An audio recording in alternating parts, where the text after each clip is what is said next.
네, 노영민 대통령 비서실장과 산하 수석비서관 5명 전원이 사의를 표명한 것과 관련해 더불어민주당은 별다른 입장을 내놓지 않았습니다. 반면 미래통합당은 위기묘면용 보여주기식 꼬리 자르기라고 비판했습니다.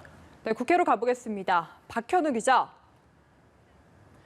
네, 전격적으로 이뤄진 노영민 비서실장을 비롯한 청와대 수석 비서관들의 사의 표명에 이곳 여의도도 술렁이고 있습니다.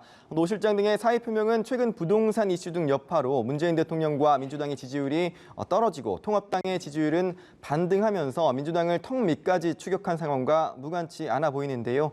민주당은 청와대발 충격파에 우선은 말을 아끼는 모습입니다. 박성중 원내대변인은 연합뉴스TV와의 통화에서 청와대 인사에 민주당이 입장을 낼 일은 아닌 것 같다면서 입장을 낼 상황도 당 분위기에 대해서도 전할 내용이 없다고 말했습니다. 반면 통합당은 사의를 표명한 인사들이 직을 던지는 대신 집을 지키는 선택을 했다고 주장했습니다.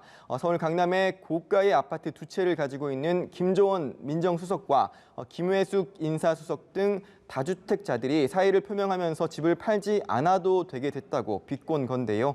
그러면서 사의를 표명한 인사들의 명단에 정작 김현미 국토부 장관과 김상조 정책실장, 추미애 법무부 장관과 한상혁 방통위원장 등 국정 실패에 가장 큰 책임을 져야 할 사람들은 빠져 있다며 위기를 모면하고자 하는 보여주기식 꼬리 자르기라고 비판했습니다. 네, 이런 가운데 여야는 검찰 인사 그리고 윤석열 검찰총장을 둘러싼 공방을 이어갔다고요.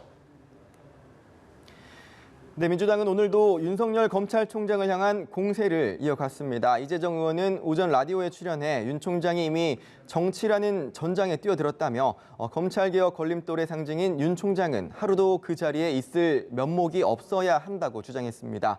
오전 라디오에 출연한 신동근 의원도 윤 총장을 겨냥해 검찰개혁 반대를 넘어서서 반정부 투쟁을 선언한 것이라고 비난했는데요. 반면 통합당은 오늘 오전 발표된 검찰 고위 간부 인사를 두고 추미애 법무부 장관이 제2의 윤석열 손발 자르기 인사를 단행했다고 비판했습니다.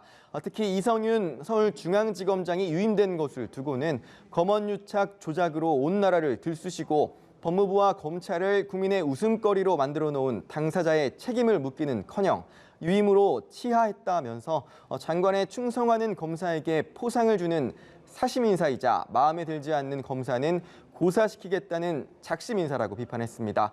한편 한상혁 방통위원장과 공경의 변호사 간 통화 공방을 두고 통합당은 국정조사를 통해 권언유착 진실을 밝혀야 한다고 주장한 반면 민주당은 선 후배 간 사적 통화였을 뿐이었다며 국정조사와 특검 주장을 일축했습니다. 지금까지 국회에서 연합뉴스TV 박현우입니다.